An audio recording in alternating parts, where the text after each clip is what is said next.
دی وایي چې روژه کې کله ناکله خلک روژه لنډوي یا فلم وګوري یا چېرته ارتغل وګوري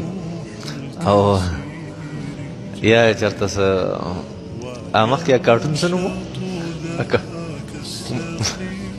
موټو بدلو هغه وګوري بس ځان له روژه لنډوي او یا لړو کې دا ټول خرافات دي فضول سيزونه نبی کریم صلی الله علیه وسلم فرمایي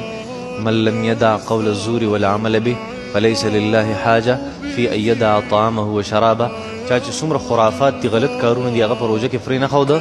الله جل شانه د ده دې ته هېڅ حاجت نشته دی خوراک او څښاک بند کړي ګناهګارېږي په دې خبرو باندې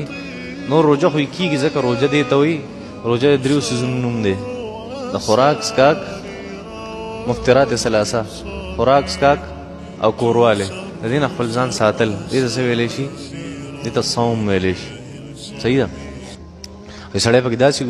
ګوري او ځینې خلک پکې د هغوی خوله ډېره خراب وي خوله غلط استعمالوي الله جل نبي علیه صلات وسلام صفا وفرمیل د خولې غلط استعمال ډېر زیات کېږي نبي علیه صلات وسلام وفرمیل من لم یدع قول الزور والعمل به چا چې فضول ګویي پرې نه ښوده